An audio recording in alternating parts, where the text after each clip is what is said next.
One of the most interesting things Duet Night Abyss does is show us Charons who actively choose to serve the Empire. At first, that feels contradictory.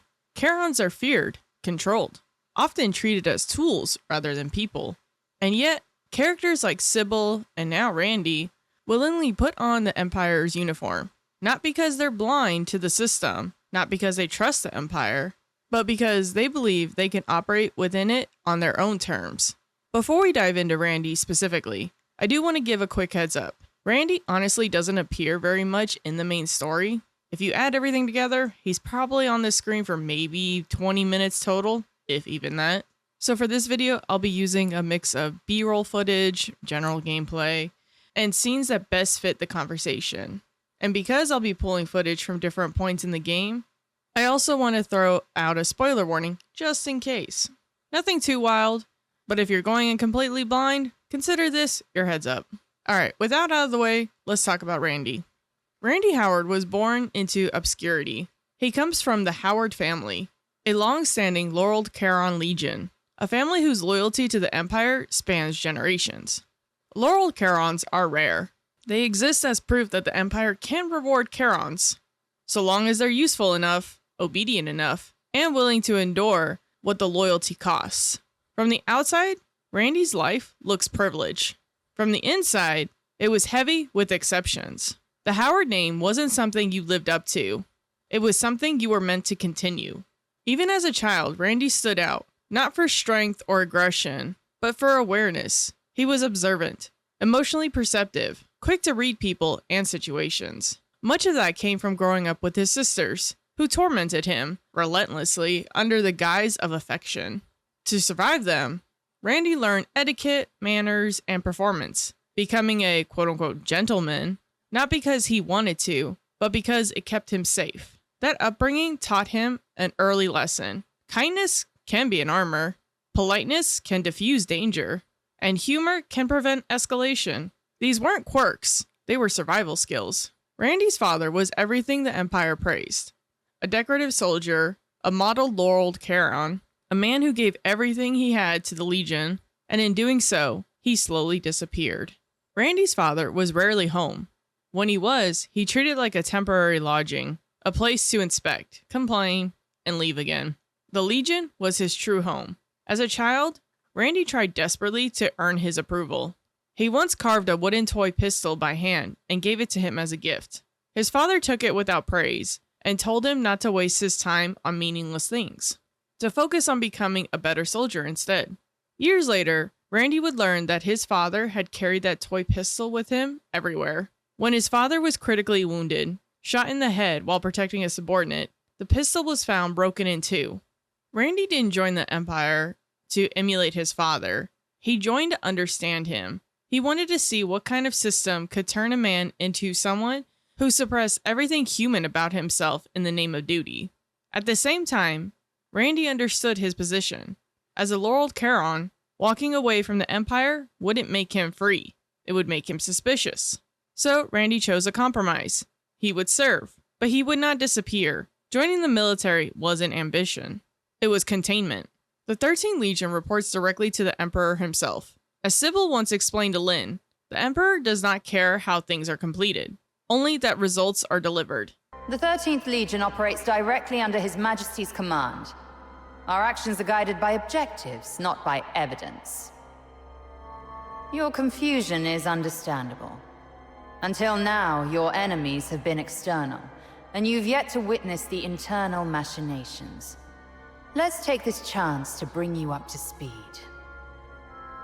When our missions intersect with other internal organizations, the process becomes irrelevant.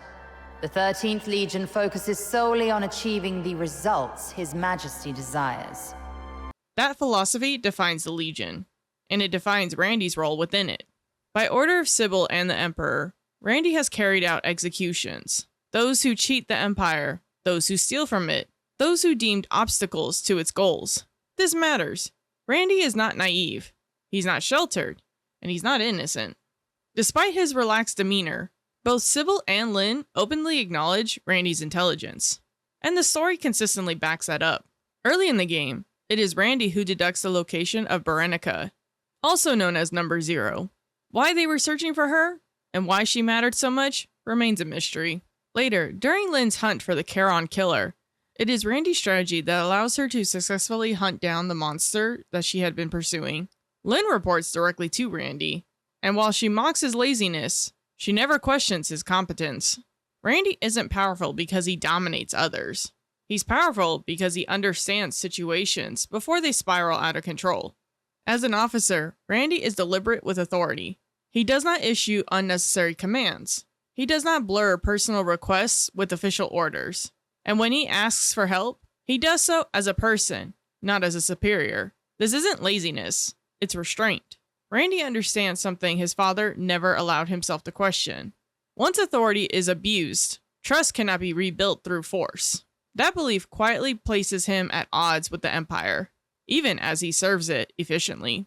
Outside of formal operations, Randy's values become even clearer. In the Pages of Time side content, Randy invites the protagonist to attend an Imperial ball with him, not as an order, but as a personal request tied to his duties. When the idea is jokingly raised that the invitation could be a trap, a hidden arrest disguised as kindness, Randy doesn't laugh it off. The suggestion genuinely unsettles him, not because it's plausible, but because it implies he could be someone who weaponizes politeness or betrays trust under the guise of courtesy.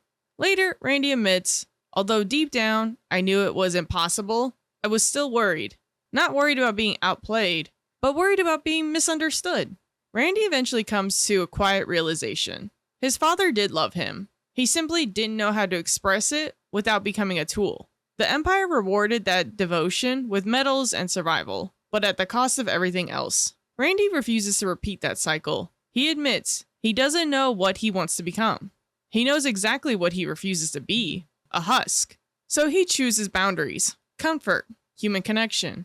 Randy isn't lazy because he lacks ambition. He's lazy because he's already seen where blind devotion leads. Randy is not a rebel. He does not reject the Empire outright, but he represents something deeply uncomfortable for it. A Laurel Charon who refuses to fully embody the ideal he was born into. An officer who carries out brutal orders, yet refuses to surrender his humanity. A strategist trusted by Sybil, respected by Lynn, sort of, and feared by those who crossed the Empire. Like Sybil, Randy chose the Empire, but where Sybil bends the system to her will, Randy survives by refusing to let it dictate how he treats people. And the more you learn about him, the clearer it becomes.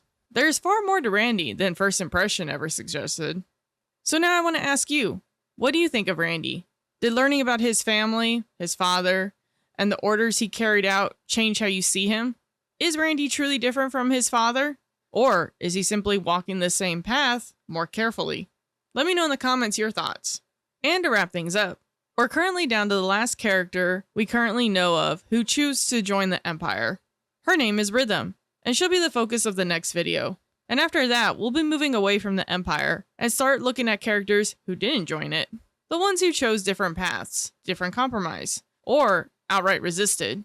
Which character are you most interested in seeing covered next? Let me know in the comments. And if you enjoyed this breakdown, don't forget to hit that like button and subscribe. And I'll see you in the next one. Bye!